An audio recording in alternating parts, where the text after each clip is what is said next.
So for the short term, it's really shortage of workers.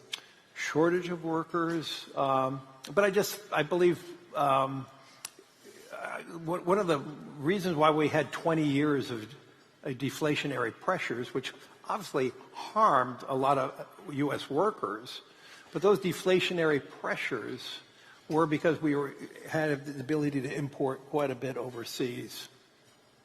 And that's what kept prices down for so long. The themes today are very different.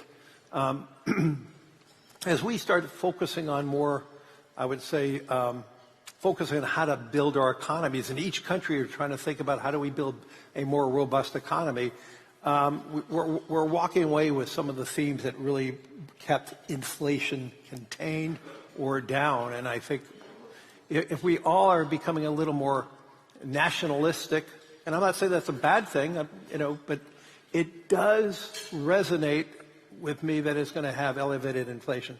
When I go to Washington, when they talk about these policies, I ask, at what cost are you willing to tolerate that? Yes, we may have more opportunities to create better and more robust jobs, but then the offside of that will be, it will create probably a little more elevated inflation in the short run. Right.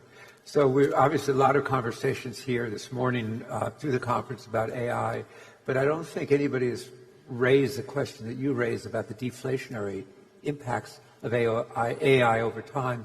Maybe you might share your thinking on that. Well, I mean, if you see the advancements that what AI and robotics can do, it's going to change almost every business that we could think of.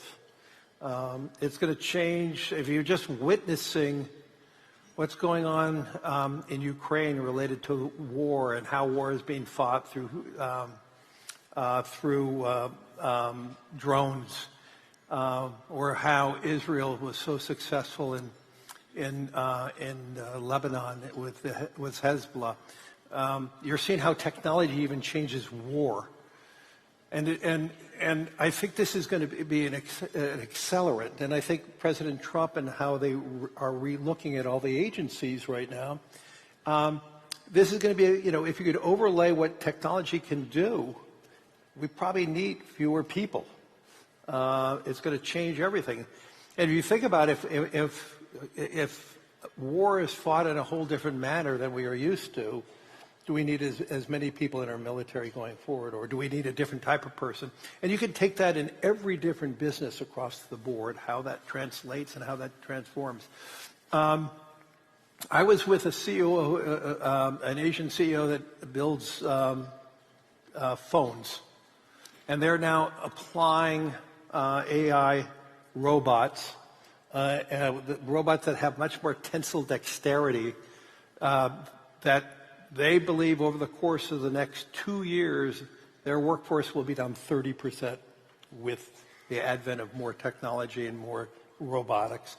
If you translate that across all the economies, everything, we're going to have shortages of jobs in some things, like I said, in construction and with electricians, and we're going to have job changes in many other industries that robots through AI are going to supplant.